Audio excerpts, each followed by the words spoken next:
Morpheus and the pill. Yeah. Choices.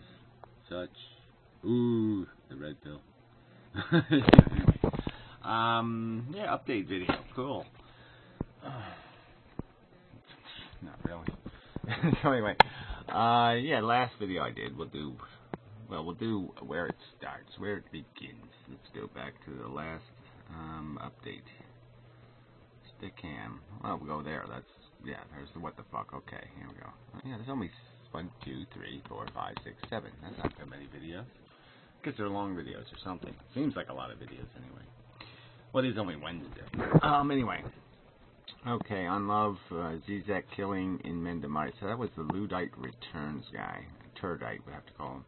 He's really been very snarky. So it's basically this nihilism crap, and it's sort of the theme of the week is this stupid nihilism, like we're really wasting our time. I mean, we can't even agree that there is some commodity in existence in the universe that has fundamental value,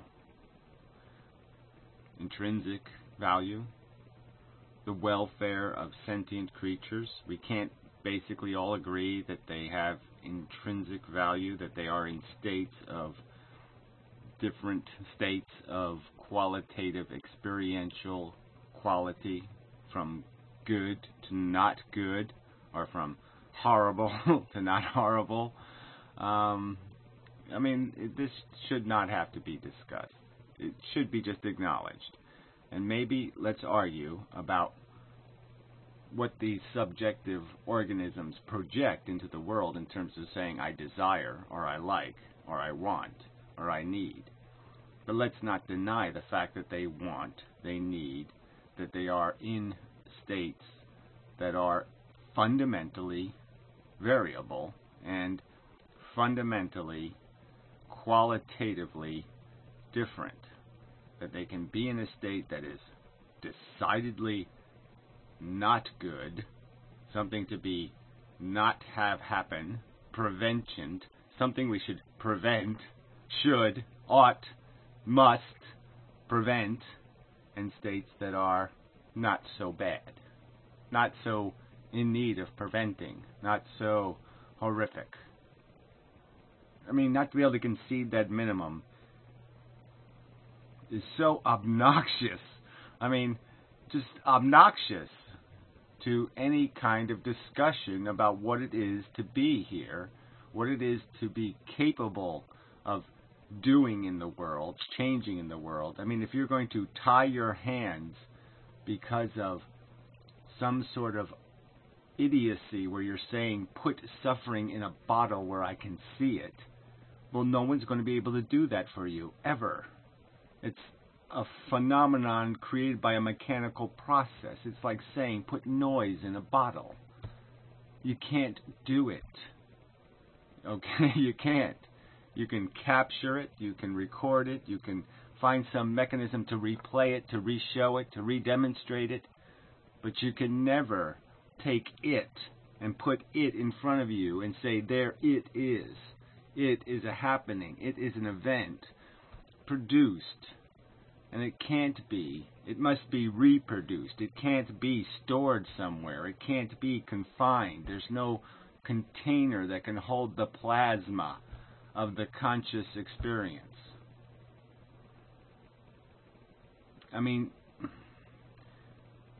this is just so these aren't like stupid people. These aren't like people, eating, beer-flavored macaroni and cheese or something. These are people that are supposed to have like an education and a brain, and to have to explain that, that anything I put in front of you that's a living thing, alive, that has a brain, is producing an experience. It has a welfare. It has a condition that can be favorable or good, or unfavorable and bad. There's the core of value. Like I said, you want to argue about the fact that it's really nuanced and going to be difficult to put this stuff on a scale and measure it, well, go ahead and make that argument. But to make this argument that doesn't exist, that welfare doesn't exist, that sentient beings don't produce a welfare state. You know, I'm sorry that sounds like some sort of political shit, but it is what we have. We have a condition, and there's just no denying it. So anyway, I'm making a plea for a little bit of rationality from these people. All right. The good, the bad, and the Gratex. That was a response to Gratex. And, you know, it's really annoying that I get, you know, that was, you know, a pretty disciplined video. I've been pretty unhostile, and he's still being a snarky asshole. And, you know, just, you know, stupid comments he makes in his own videos. Like, somehow walking and talking is a demonstration of my hypocrisy. Because I don't, you know, whatever, fly to work. You know, and I jeopardize little feeling creatures by walking.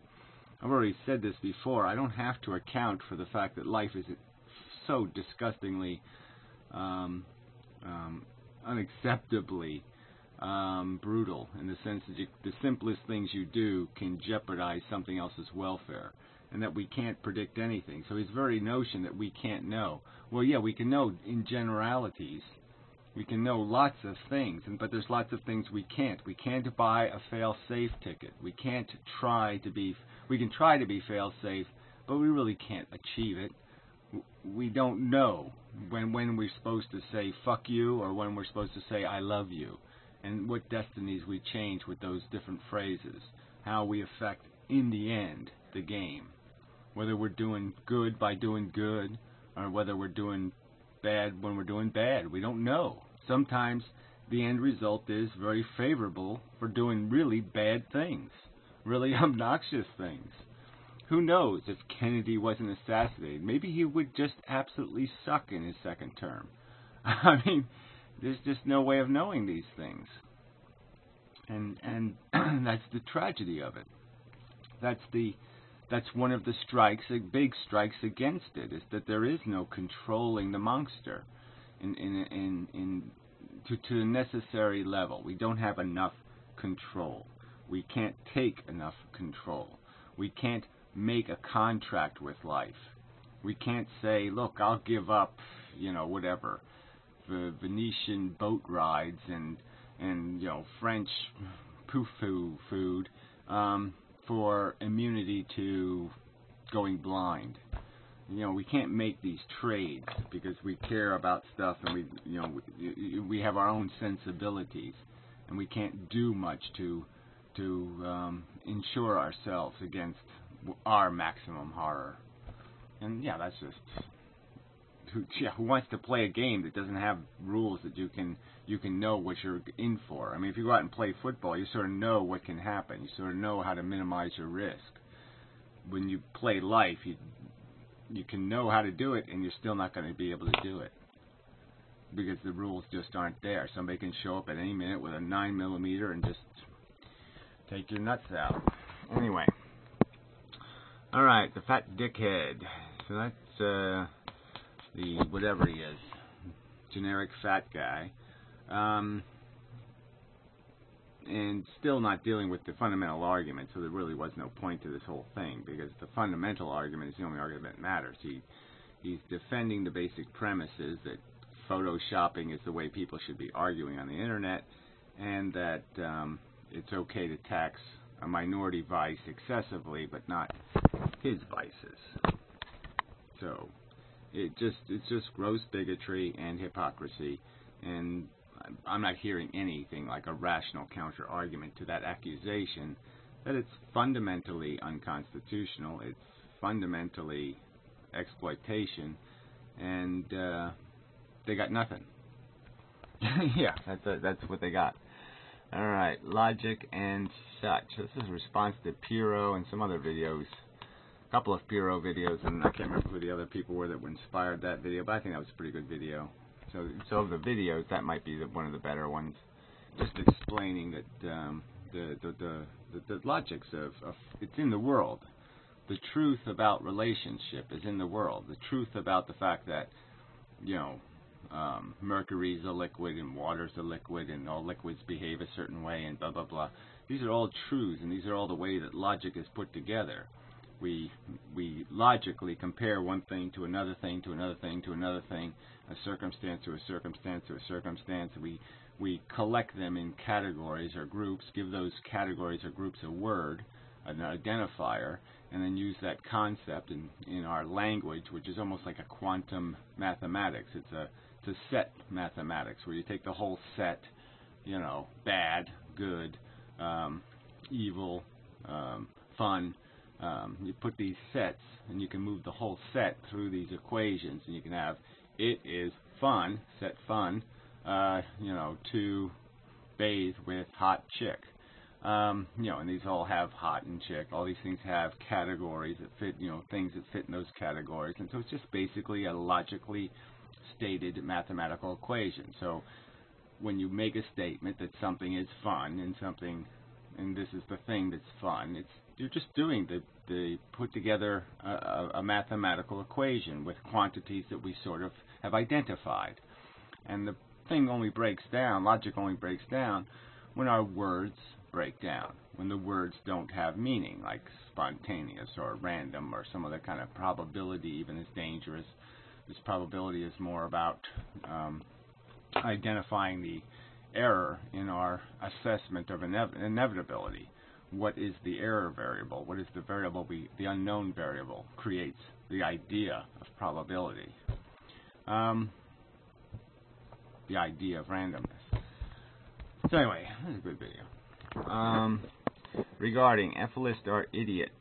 So that was a response to a guy who did a 3-minute video just pissing on the subject. Very superficial, same old kind of silly arguments. I think he made them. I think I anticipated an argument he didn't make, but it was in there. Not really getting to the substance of the subject, which is the whole dynamic of evolution and abiogenesis and chemicals and gladiator war and creating our own mess to clean up kind of thing. No, it doesn't get to any of that stuff. Just kind of a superficial I like life statement which doesn't do anything, doesn't account in any way for the fact that your life has cost something. Something had to pay to maintain it through history. People have paid very high prices. How high a price is okay? How many people have to die in the next world war, let's say, for you to say, nah, maybe we ought to just give this thing up? I mean, these are real questions that nobody wants to answer, but, they're there to be asked. All right, so then the Hannibal Bark, Real Hypocrite. Yeah, kind of a sloppy response video, but his argumentation is so disconnected. He's trying to mix 4 subjects in one argument, and that breaks logic. My character, my individual ability to be a perfectness, to be perfect, my failure to be perfect isn't a subject. It isn't a reasonable subject. The subject is the statements I make, not how I live. So even if I was a preposterous hypocrite, it would be irrelevant to the arguments. I'm not saying he proved I was a hypocrite. I'm just saying his argument that somehow because I smoke cigarettes, I have a vice, that somehow I can't say that anybody else's vice should be treated equally to cigarettes. See, that's what I mean. He's just mixing the subjects. I mean, the subject is, why is one vice treated so much more shabbily than these other vices? And the argument is the only reason is because of a bigotry, because of you people thinking your majority vice is somehow sacred, God-given majority vice, and that somehow other vices are not. They're devil vices. And that is just a crock of shit. Yeah. All right. No need for more needers. This is partly about nihilism, really, and so it's more of the same nihilistic kind of argument, just making the argument that these feeling states are the important thing. What makes us feel is not relevant. So what we say is valuable to us individually. It doesn't really matter. What matters is that we are a value device, is that we are capable of registering a value state, that we make the value. So even if the thing has no value, The fact that we react and create value is the thing that's important. We create a value state. We create a qualitative feeling state that is can be decidedly benign or horribly unbenign, to qualify the language.